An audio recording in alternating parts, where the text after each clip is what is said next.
So, I guess the question is, did we break the cycle or not? All of his co-workers were gone. What could it mean? Stanley decided to go to the meeting room. Perhaps he had simply missed a memo. Okay. So, now the question is... When Stanley came to a set of 2 open doors, he entered the door on his left. I don't trust this game now. Oh, I should have paid more attention to what the outline said. Okay, so let's go this way.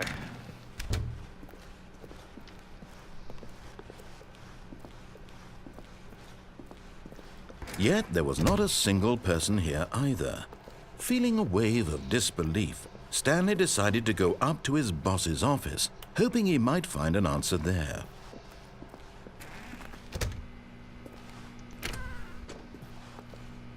Hey, a broom closet. Stanley stepped into the broom closet, but there was nothing here, so he turned around and got back on track. I like it in here. It's cozy. It's a nice cozy room. There was nothing here. No choice to make, no path to follow, just an empty broom closet. No reason to still be here. It's not empty. There's shelves and tools, and there's a broom over here and a mop bucket. It was baffling that Stanley was still just sitting in the broom closet. He wasn't even doing anything. At least if there was something to interact with, he'd be justified in some way. As it is, he's literally just standing there doing sweet FA.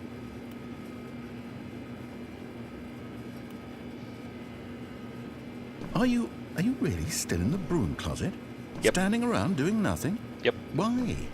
Please offer me some explanation here. I'm genuinely confused. Because I like it in here. It's cozy. It's a nice change from my office. You do realize there's no choice or anything in here, right?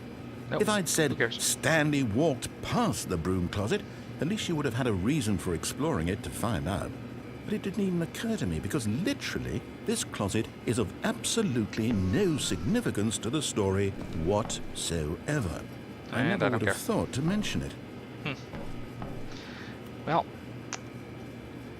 it's a broom closet. I like it Maybe here. to you this is somehow its own branching path. Maybe when you go talk about this with your friends, you'll say, "Oh, did you get the broom closet ending? The broom closet ending was my favorite." I hope your friends find this concerning. Yep. I'm just Stanley gonna was stay- fat and ugly and really stupid. He Hey. probably only got the job because of a family connection. That's how stupid he is. That Hey. or with drug money. Also, Stanley is addicted to drugs and hookers. Hookers? Well, I've Seriously? come to a very definite conclusion about what's going on right now. You're dead. You got to this broom closet, explored it a bit, and were just about to leave because there's nothing here, when a physical malady of some sort shut down your central nervous system and you collapsed on the keyboard. Well, in a situation like this, the responsible thing is to alert someone nearby so as to ensure that your body is taken care of before it begins to decompose. Hello? Anyone who happens to be nearby? The person at this computer is dead. He or she has fallen prey to any number of your countless human physiological vulnerabilities.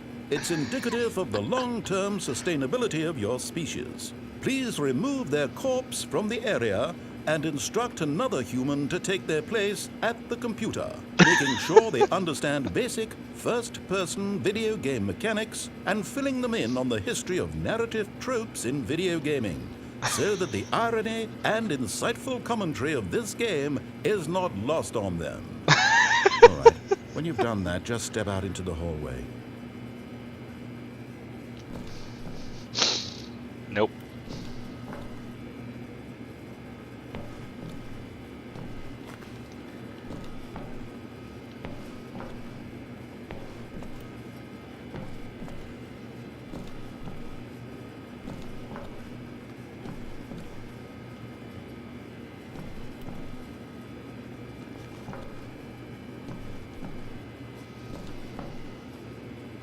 Okay, fine. Ah, second player. It's good to have you on board. I guarantee you can't do any worse than the person who came before you. Coming to a staircase, Stanley walked upstairs to his boss's office.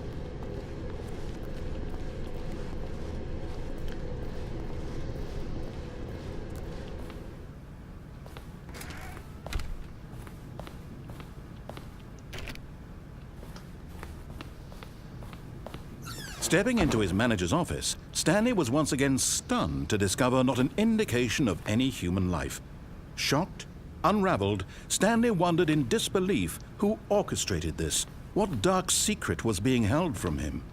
What he could not have known was that the keypad behind the boss's desk guarded the terrible truth that his boss had been keeping from him. And so the boss had assigned it an extra secret PIN number, 2845. But of course, Stanley couldn't possibly have known this.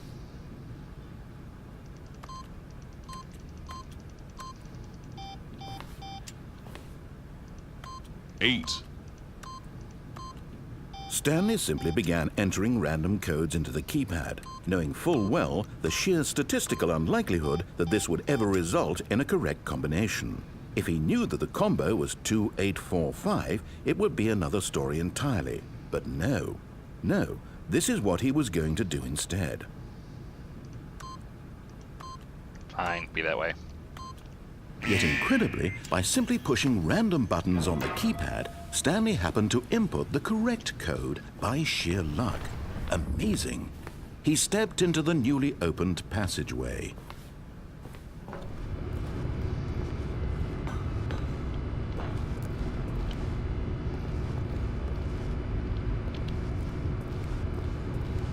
And an elevator.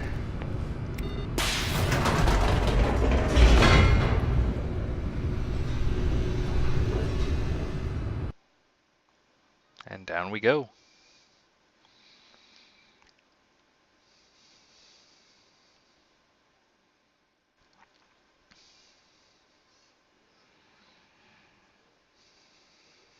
Descending deeper into the building, Stanley realized he felt a bit peculiar. It was a stirring of emotion in his chest, as though he felt more free to think for himself, to question the nature of his job. Why did he feel this now, when for years it had never occurred to him?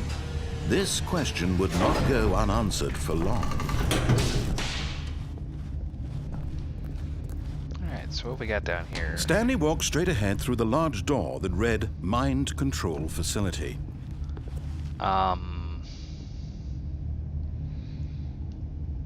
no. Nope.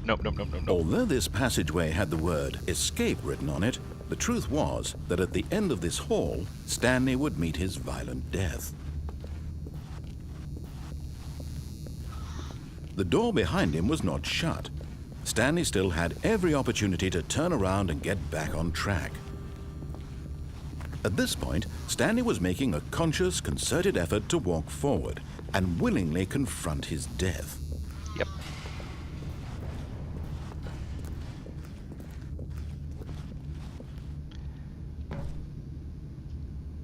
Looks lethal.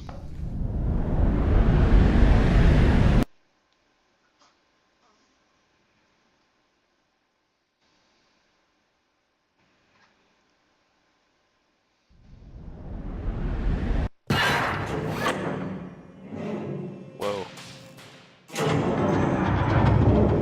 As the machine whirred into motion and Stanley was inched closer and closer to his demise, he reflected that his life had been of no consequence whatsoever. Stanley can't see the bigger picture. He doesn't know the real story, trapped forever in his narrow vision of what this world is. Perhaps his death was of no great loss, like plucking the eyeballs from a blind man. So he resigned and willingly accepted this violent end to his brief and shallow life. Farewell, Stanley. Oh, this sucks. "Farewell, Stanley," cried the narrator, as Stanley was led helplessly into the enormous metal jaws. In a single visceral instant, Stanley was obliterated, as the machine crushed every bone in his body, killing him instantly.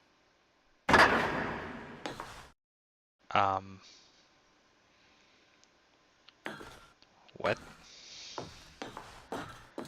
What?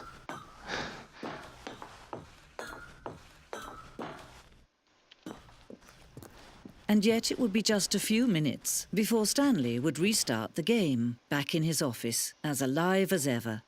What exactly did the narrator think he was going to accomplish?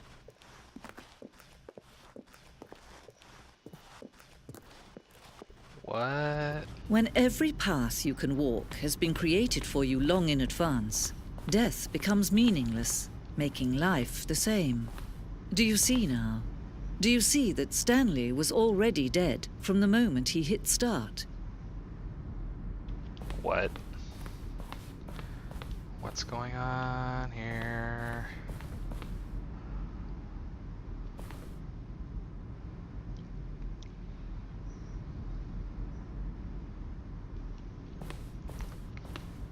Holy crap, this is actually like a behind the scenes glimpse here. Whoa. This is cool.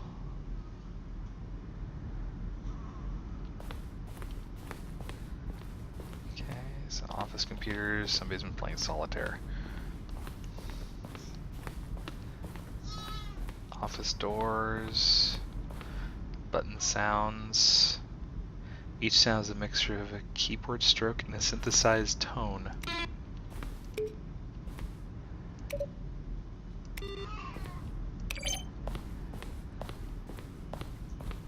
Huh. Nice. Wait, there's a character skin? Oh, I guess in the intro. Huh, this is really interesting. Okay, so what have we got over here? The boss's office. Office clock. It's like a museum.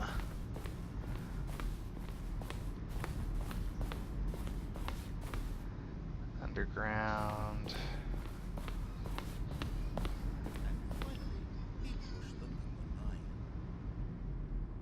Clips from early takes that were not used in the game.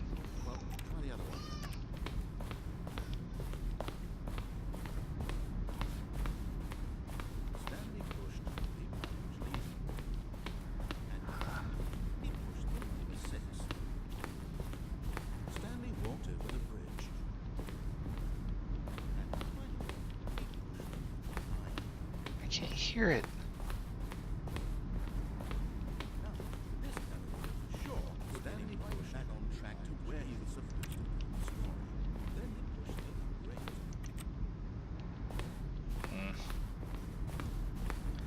Don't have to crank my volume up for that.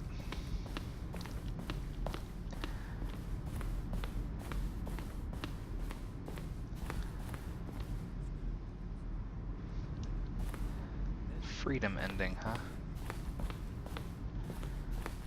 Countdown desk. Huh.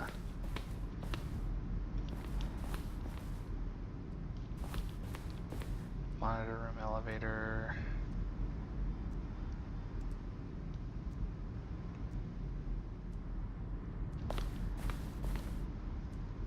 Countdown room. Yeah, looks like an exit. This is interesting. It's pretty cool. All this stuff. Stanley's office.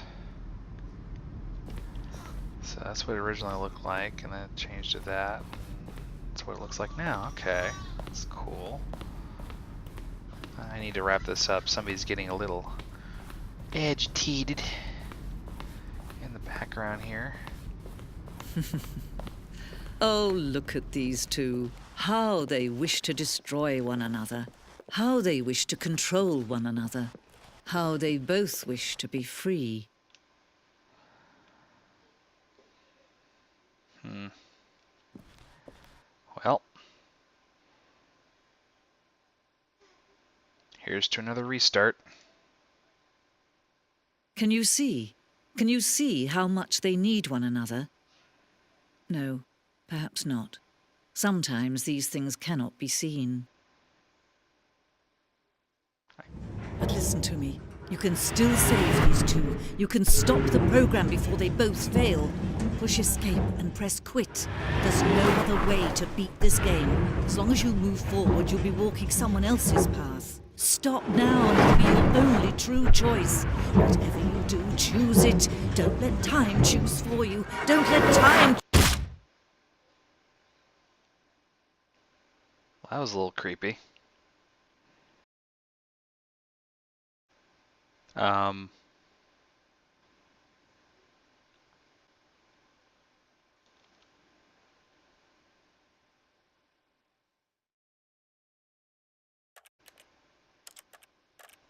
Um...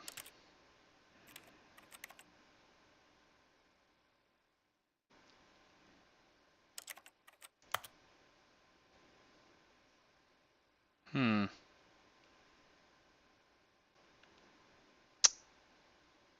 Yeah. That got a little meta. Yeah.